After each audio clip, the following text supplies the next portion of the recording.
guys, the question is, in case you haven't heard it, is that throughout his years of sparring, who was the most difficult person to spar correctly? Or interesting as far as like competitively speaking, not so in the much just competitive fighting. or in the gym or what? In competition. And In competition. you know, I would say that every single one of them, because they all presented different ways. You know, nobody was fighting the same way. You know, when I fought Bill Wallace, I had to fight him a different way. You know, fighting Benny Urquidez, different way. You know, Howard Jackson, a different way. You know, Chuck Norris, a different way. It was all different because they all had this special techniques they were doing. You know, but I would always make it a point to observe without observing. You know.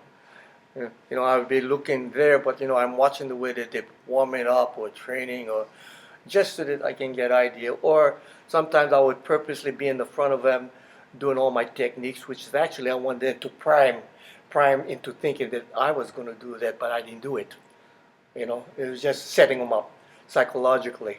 You know, yeah, and sometimes it worked, sometimes it didn't work. You know, because they were doing the same thing to me too. You see. So it was every single one of them was all of them were good, you know, and that's yeah, you know, you learn from them and you know you try to figure it out. I mean, like I think the first one that I ever fought that gave me the hardest time, and I can't even remember him, was a guy I had fought in Los Angeles. Because as a traditionalist, and I came and he taught me, and this is why my technique changed. From that point on, it changed. Because fighting from the Kempo style, we came up high like this.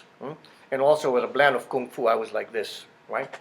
So I came out and I was like this, and he came up different, you know, this way, and he did a step cross side kick before I could put my hand down, hit me here, and I flew.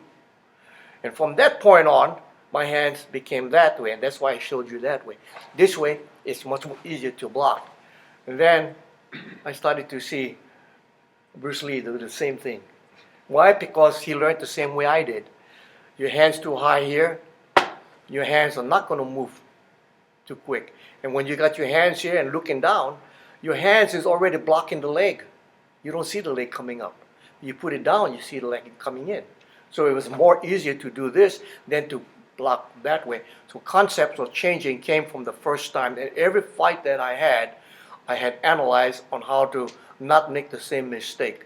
So the primary fighting stance that we use in One Hop Kyo Do is this high-low, instead of all that thing, because it's all this, shoulders down and everything, instead of this one here or moving back. It was much more easier to do that anyway.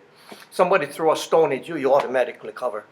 So it was natural reflex that. And I think that the question, which is the hardest, that one was a learning experience. Bingo! Change it.